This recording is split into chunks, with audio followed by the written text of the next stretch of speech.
Bonjour, bonjour. Donc ça y est, ça va pas tarder à commencer. La liste est en train de se mettre en place. On voit qu'on est dans une salle comble. Le village s'est venu nombreux, répondu nombreux pour cette première réunion publique. Les gens continuent à arriver. Voilà. Bon esprit, bonne ambiance. On voit dans la salle le maire qui est devenu un électeur comme les autres.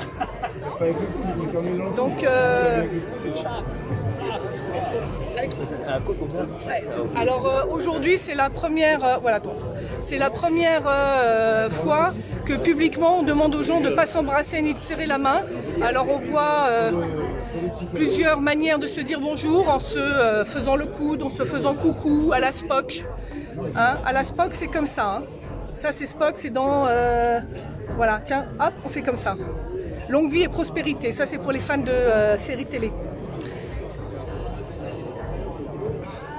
Alors comme vous pouvez le constater, parce que je pense qu'il y en a qui sont chez eux, qui n'ont pas pu venir, il fait mauvais, c'est une chance.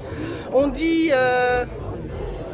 réunion pluvieuse, réunion heureuse. Alors on verra si c'est ce qui va se passer aujourd'hui.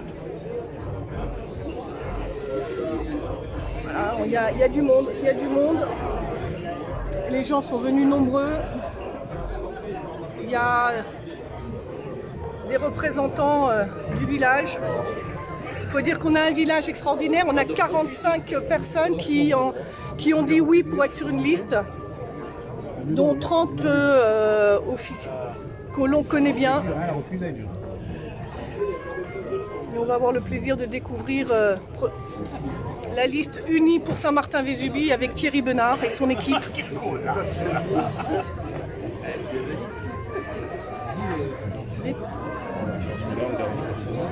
Pour l'instant, non. Oh, oui, la hauteur, c'est bon. Voilà, c'est diffusé en direct. Là, on est en pleine arrivée. Oui, tout. Pour les commentaires, il faudra attendre l'extérieur. Voilà, donc on va découvrir la liste. L'équipe qui a répondu présente pour Thierry.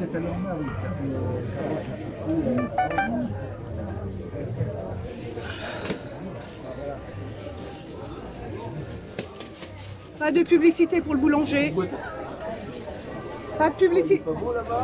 Pas de publicité pour le boulanger. Baguette. Non. C'est le 8 à 8. Oh purée, en plus. En plus. Les meilleurs au 8 à 8. Ah là là. Bon. Ça c'était pour les curieux, savoir s'il y avait du monde. On le voit, les gens sont debout dans les travées, plus une chaise de libre.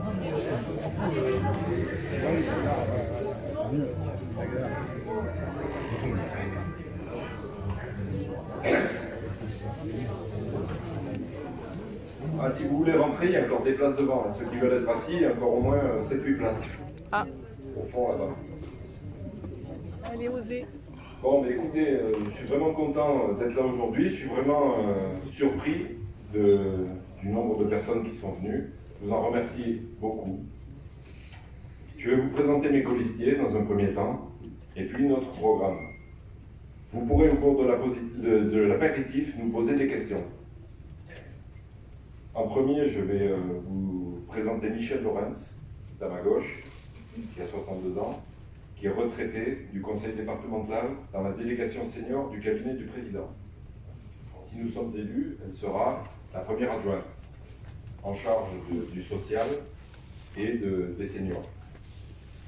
Ensuite, nous aurons Claude De Giovanni, qui a 63 ans, qui est là, pour ceux qui ne le connaissent pas, qui est retraité, artisan dans le bâtiment, déjà élu en 1995 sous la mandature de Gaston Franco. Il habite à Saint-Martin-Vésubie.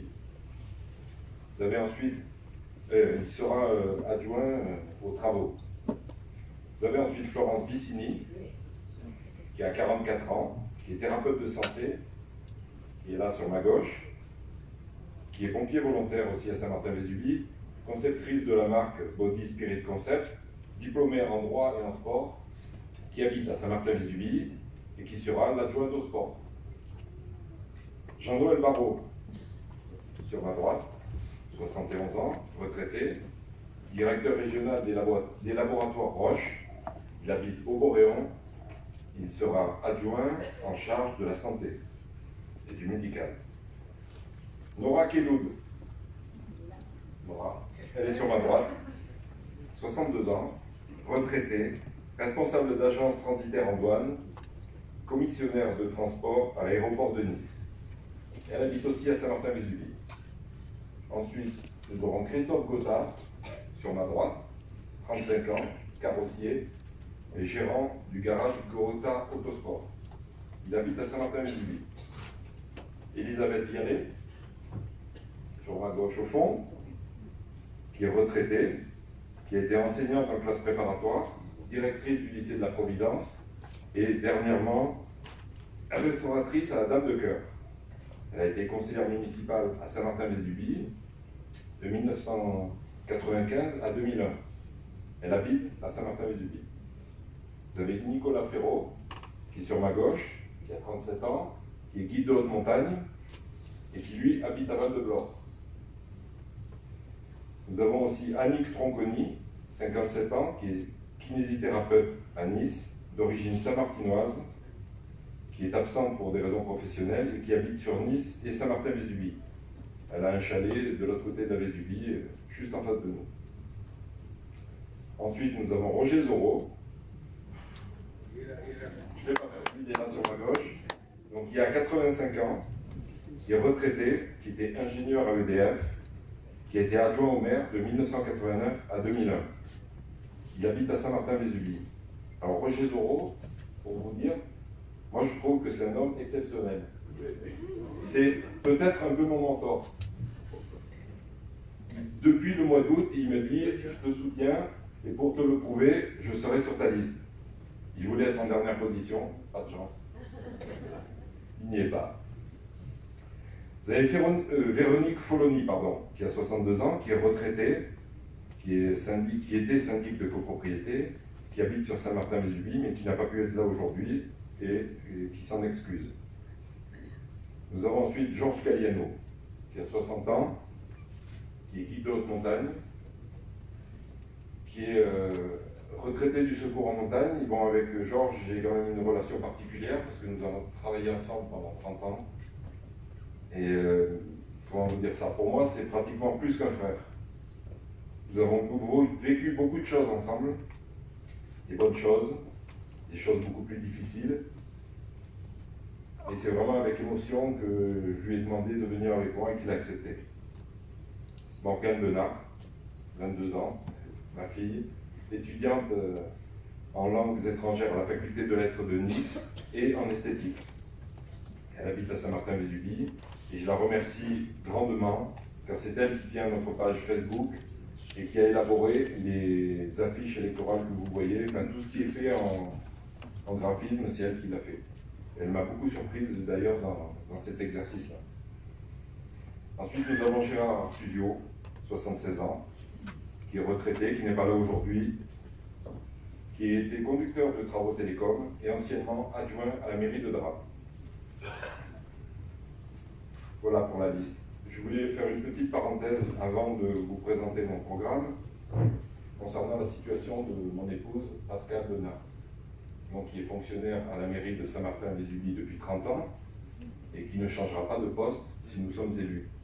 Et de plus, elle fera valoir ses droits à la retraite dans 4 ans, comme prévu. Je vais maintenant vous présenter notre programme et les raisons qui nous ont poussés à nous présenter. Notre première motivation a été de redonner à Saint-Martin-Vésubie les lettres de noblesse de la Suisse niçoise.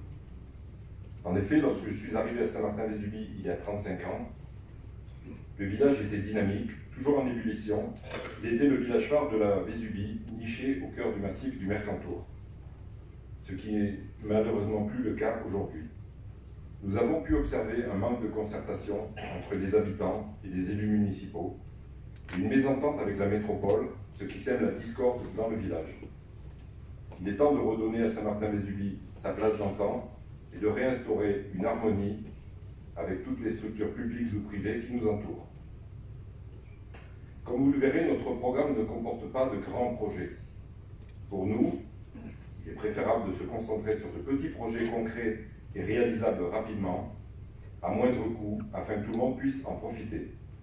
Il se décline en plusieurs points. Tout d'abord, je voudrais parler de l'aménagement du village. Nous voulons remodeler la place Charles de Gaulle avec une fontaine, un pavage, des bancs publics, pour donner aux habitants l'envie de se retrouver dans cet endroit convivial, de recréer une sorte d'agora. Nous voudrions que la place redevienne un lieu d'échange, de joie, un lieu plein de vie où l'on souhaite s'arrêter. Nous proposons également de créer rapidement 15 places de parking en épi sur la place des Allées, sans toucher aux platanes centenaires. Nous voulons aussi un espace ludique pour la petite enfance, en complément du jardin d'enfants existant, dont nous continuerons l'aménagement, et la création d'un jeu de boules sur les allées. Nous pensons également à la construction d'une halle en pierre et bois sur la place des Allées, ce qui permettrait de remplacer avantageusement le chapiteau et donnerait aux employés de la métropole plus de disponibilité pour d'autres missions au sein de la commune. Cette halle nous permettrait de mettre en place des activités les jours de pluie, d'abriter des brocantes, la foire annuelle, les festins et toutes autres activités. Nous aurons à cœur d'améliorer la sécurité au sein du village par la remise en marche de la vidéosurveillance. L'amélioration de la signalétique, en particulier pour les commerçants, les passages piétons, les accès parking, les arrêts de bus. L'éclairage public nécessite lui aussi des aménagements sur les chemins peu empruntés en installant des lampadaires avec détecteurs de mouvement. Concernant la propreté, nous souhaitons remplacer les containers à poubelles sur la place des Allées et sous la place Charles de Gaulle par des containers enterrés, ce qui favoriserait le tri sélectif. Rajouter des poubelles à main ainsi que des distributeurs de sacs à crottes dans tout le village. De plus, le problème des mégots jetés à terre nous interpelle et nous proposons d'installer des cendriers à travers le village. Nous voulons aussi rénover et mettre en conformité les différents WC publics disséminés dans le village et créer des toilettes pour handicapés à la place de l'actuel local à poubelle. Nous voulons aussi déplacer les docks à la colonie des anciens combattants et par la suite réhabiliter la place de la gare avec la création de places de parking sur 2 niveaux et pourquoi pas des garages fermés. Mais ce projet reste à définir après une consultation de la population. Nous nous engageons d'ailleurs pour les projets plus importants à toujours vous demander votre avis, que ce soit par une réunion publique ou que ce soit par peut-être un référendum, c'est à voir, mais nous envisageons tous ces projets avec votre accord. Deuxième point, la communication. Nous sommes pour la mise en place de concertations et d'échanges fréquents avec la population, de réunions réservées à la jeunesse, afin que tout le monde puisse exprimer ses idées. Redynamiser le village est un projet nécessitant l'engagement de tous les Saint-Martinois. Nous avons besoin de vous pour améliorer notre beau village et c'est pour cela que nous serons à l'écoute de chacun d'entre vous. De ce fait, nous proposons l'installation d'une permanence quotidienne ainsi que d'un accueil téléphonique auprès d'un élu pour créer un lien d'écoute et d'information. Une boîte aux lettres à idées sous les arcades de la mairie sera mise en place afin de recueillir vos propositions et vos idées. Passons maintenant à la santé. Nous proposons la mensualisation d'un médecin par la commune selon la grille indiciaire des services hospitaliers et en retour, l'encaissement des consultations sera fait par la mairie. Je me doute que vous vous posez la question du financement de cette opération. Je peux vous dire qu'une consultation, c'est 25 €. Avec 10 consultations par jour, on arrive à 250 €. Au bout d'une semaine, ça fait 1250 €. Et sur 4 semaines, ça fait 5000 €. Donc déjà, une partie est financée, s'autofinance. Tout en sachant que la moyenne nationale des visites pour un médecin généraliste est de 22 par jour. Ce médecin s'installera dans le cabinet médical de la Villa Les Liserons, sur la place. à l'ancien emplacement du docteur Racano.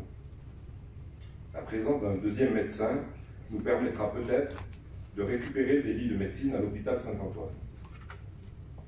Le docteur Kémis, dermatologue à Nice, s'est engagé, auprès de Nora Keloud et de nous tous, à effectuer des visioconsultations une fois par semaine, sur rendez-vous. Concernant le volet social, afin d'aider les plus vulnérables dans les démarches administratives de tous les jours, nous tiendrons une permanence hebdomadaire à la mairie. Nous verrons aussi l'arrivée d'une auto-école de carrosse qui viendra chaque semaine pour dispenser des cours de conduite et de code. Cela permettra à tous les Saint-Martinois d'accéder à cette formation. Parce que je sais qu'il y a quand même beaucoup de jeunes qui n'ont pas leur permis de conduire à cause de l'éloignement de ces structures. Concernant la petite enfance, nous souhaitons créer une micro-crèche ou aider des assistantes maternelles à s'installer sur la commune. Pour développer ce sujet, nous serons à l'écoute de vos attentes. Dans le cadre du lien social, il serait bon de tenir un registre des personnes fragiles et isolées afin de garder régulièrement contact avec eux et de mener des actions préventives et d'entraide en cas de conditions climatiques difficiles. Nous voulons élaborer avec des professionnels des événements pour nos seniors, tels que des voyages et excursions, ateliers numériques en complément de l'existant, avec un seul objectif, se rencontrer, s'informer et se divertir près de chez soi. Nous serons bien sûr à l'écoute des associations présentes sur la commune afin de les épauler au quotidien, car n'oublions pas que notre village vit au rythme de ces associations. À propos du commerce, nous allons acheter la licence pour la vente de tabac et ouvrir le tabac presse à son emplacement historique. Nous souhaitons aussi le diversifier avec un coin tirage photo, des photos d'identité, un coin souvenir, la Française des Jeux. Cela permettra de créer par la même occasion 2 emplois supplémentaires. Il nous tient à cœur de redynamiser la rue Cagnoli par la réouverture de commerce. Et faites-moi confiance, un magasin va ouvrir très prochainement ses portes dans la rue Cagnoli. Nous voulons créer une synergie avec les commerçants en collaboration avec leur association. Notre belle rue du Ruisseau, n'oublions pas qu'il n'en existe que 2 en France avec Briançon, mérite de retrouver son prestige et sa dynamique d'antan. C'est pour cela que nous déplacerons le marché hebdomadaire dans la rue Cagnoli et pourquoi pas le faire durer toute la journée. Nous voulons aussi relancer la commercialisation du bois dans les forêts de la commune pour alimenter l'usine de pellets et la scierie, ainsi que le bois de chauffage pour les habitants. Enfin, pour le tourisme, tout d'abord, notre volonté est de développer les activités de montagne, qu'elles soient de loisirs ou de compétition, de redonner une ambition, du lien social. C'est pour cela que sur la liste, nous avons 3 guides de haute montagne.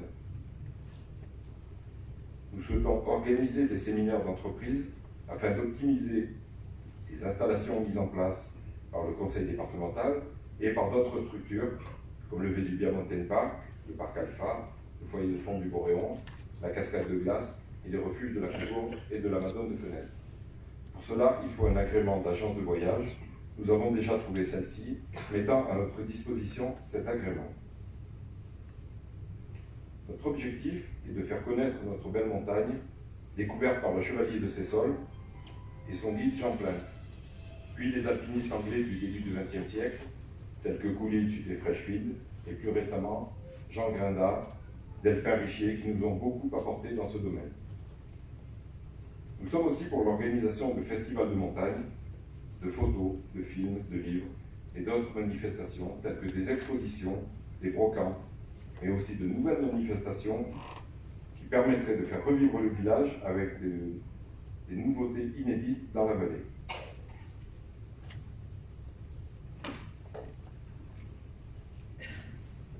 Désolé, mais bon, il fait quand même très chaud ici, une petite soirée.